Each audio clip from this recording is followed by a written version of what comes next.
Well, kasi po ang marami pong nakakonekta pong produkto sa produktong langis, 'no? Hindi lang po siya produktong ginagamit natin bilang, ah, pangsasakyan natin, pang-logistics, 'no? May mga tinatawag pong downstream, or yung further processing ng langis at ng natural gas, yan po nagiging ano po yan, nagiging, ammonia, urea, aluminum, et cetera. Yan po yung mga byproduct ng natural gas primarily na ginagamit po natin sa fertilizer ng pagkain, ano?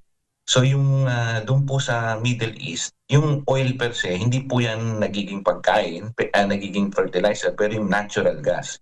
At yung pong bansang Qatar at halos lahat diyan sa Middle East, marami rin po silang reserves ng natural gas na ang dinadaanan po ay ang Hormuz na yan, Strait of Hormuz, na alam naman natin na naka-block, ano? At ngayon nabuksan na, pero hindi pa rin gano'n kabilis yung dami ng dumadaan ng mga barko.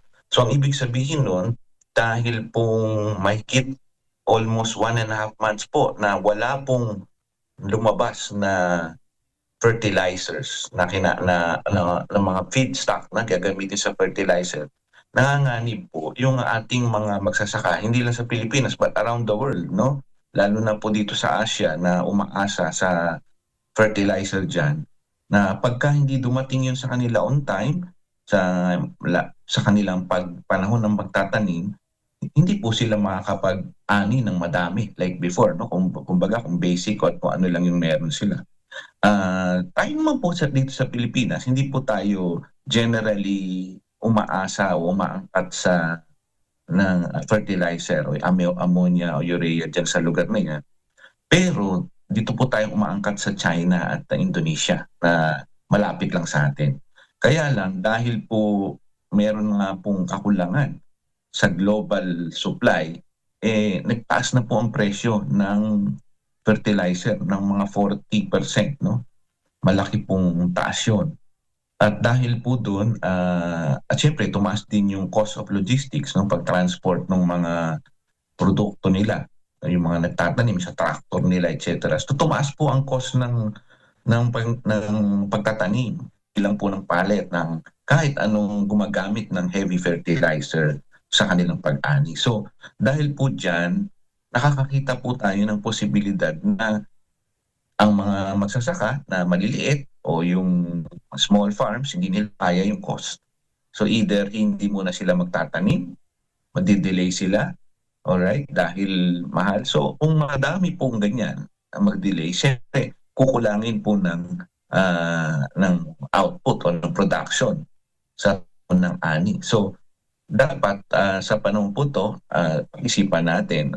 As of now, wala naman tayong problema sa Pilipinas. Even sabi po ng ating Department of Agriculture, may sapat po tayong supply, matagal pa, mahaba. Kasi maganda po yung mga ani natin nung nakaraan at itong mga nakaraang, buwan, 'no? Ang challenge natin is moving forward, 'no, in the future.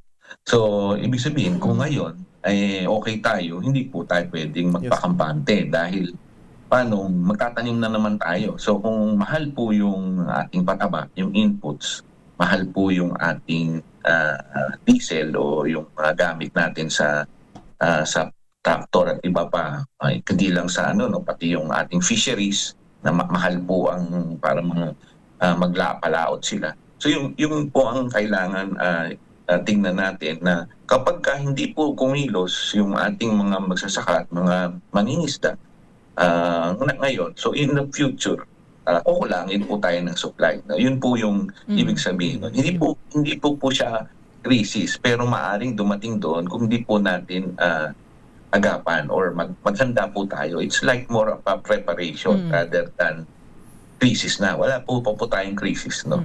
Kaya lang nakikita natin yung posibilidad dahil nga sa kakulangan ng supply.